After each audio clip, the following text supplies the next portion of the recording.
저는 이 당의 본선에 올라온 5분이 누가 되더라도 공정한 경선 관리를 할 거라고 믿어 의심치 않습니다. 다만 공정하다 안 하다보다는 공정하게 보이느냐 안 보이느냐도 중요합니다. 저는 재선거 5번 다 실패하지 않았습니다. 4.7 재보궐선거도 그만한 업적이 없지 않다고 생각을 합니다. 이기는 선거를 해본 사람에게 맡기는 것이 좋지 실패하는 선거를 해본 사람에게 맡기는 것은 위험부담이 있지 않느냐. 이번에 뽑히는 당대표는 내년 대선을 치러내야 될 책임을 가진 당대표입니다. 저는 4가지 조건을 갖추어야 한다고 봅니다. 첫째, 야권 통합과 후보 단일화. 그 다음에 2번째, 공정한 경선 관리. 그 다음에 3번째, 우리 당이 국민들로부터 싫어하는 것을 조기에 바꾸어서 매력적인 정당으로 바꾸는 것. 그 다음에 4번째, 대선 승리하는 것. 이것을 놓고 어느 후보가 적합한지 보는 것이 가장 중요하다고 봅니다. 우리 나경원 후보도 말씀하셨지만은 야권 통합 절대적입니다.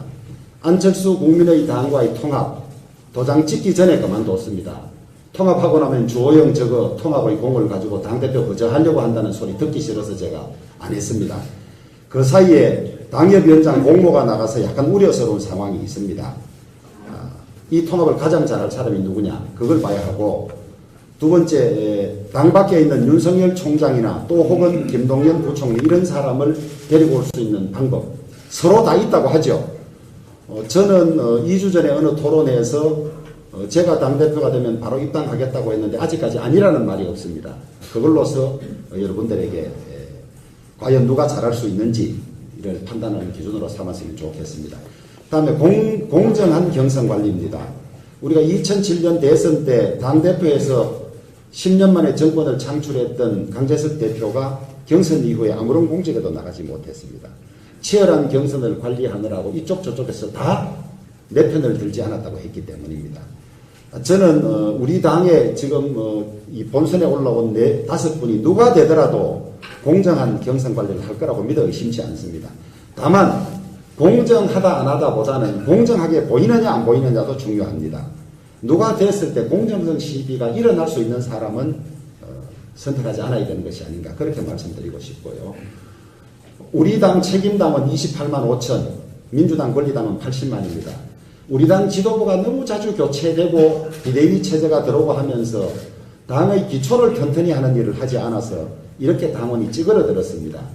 당원 존중하고 중요한 의사결정 당원들이 하도록 해야 합니다. 이번 당대표 뽑는데도 국민 여론조사를 둘러싸고 이런저런 이야기가 있는 걸로 알고 있습니다.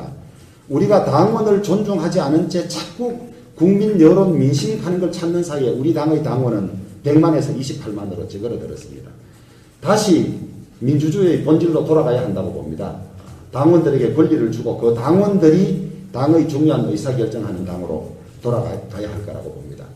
당의 혁신과 관련해서 지난 1년간 제가 원내대표 하면서 이 당사도 마련하자고 제가 주장을 해서 구입이 시작됐습니다. 아주 잘한 일로 보고 호남 동행, 약자와의 동행, 그 다음에 여러 가지 이 세비 기부 여러 가지 일들을 통해서 국민들에게 많이 다가갔고 그 결과 작년 5월에 리얼미터로 26%이던 당 지지율이 39%, 40%로 올라간 그런 경험을 가지고 있습니다.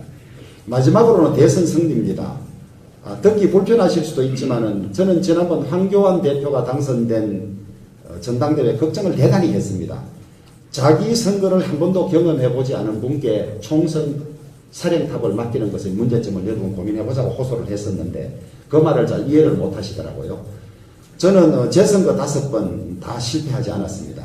심지어 대구서 무소속 또 이웃으로 옮겨서도 됐고 2007년 대선 때는 후보 비서실장을 했고 2012년 대선 때는 대구시당위원장 맡아서 투표율 80, 득표율 80을 올린 적도 있습니다. 또 4.7 재보궐선거도 저는 조그마한 업적이 없지 않다고 생각을 합니다. 그래서 이기는 선거를 해본 사람에게 맡기는 것이 좋지 실패하는 선거를 해본 사람에게 맡기는 것은 위험부담이 있지 않느냐. 그 다음에 변화의 바람이 있고 변화 수용해야 됩니다. 우리 변화 수용하지 못한 거 맞습니다. 그런데 그 변화가 기존의 조직이나 시스템에 상처를 주거나 위험한 변화는 큰 선거를 앞두고 조심할 필요가 있다. 분명히 수용하되 기존 체계가 안 깨지도록 할 정도의 필요성이 있다. 그렇게 보고요. 전통적으로 대선 구도는 민주당은 호남표 결집 이후에 확장, 우리 국민의힘은 영남표 특히 TK표 결속위의 확장 이랬습니다. 지금 민주당은 대구표는 김부겸 총리를 통해서 빼내가려고 하고 경북표는 이재명이 후보가 되든지 안 되든지 빼내가려고 합니다. 이 표를 결집할 사람들은 누구냐 이런 것도 같이 고민해 주시면 좋겠습니다. 저는 우리 당이 늘 개파나 갈등 이런 걸로 많이 어려워졌는데 그 개파 논쟁의 가장 핵심에는 당을 운영하는 분들이 공정하지 않게 운영했기 때문에 그런 일들이 생겼다고 봅니다. 지난 1년 제가 원내대표 또는 짧은 기간이지만 대행을 하면서 제가 공정하게 한 것인지 안 한 것인지 한번 판단해 보시고 이 대선이라는 큰 전쟁을 누구에게 맡겼을 때 당이 안정적으로 정권을 가지고 올 수 있는지 고민해 봐 주시기를 부탁드리겠습니다.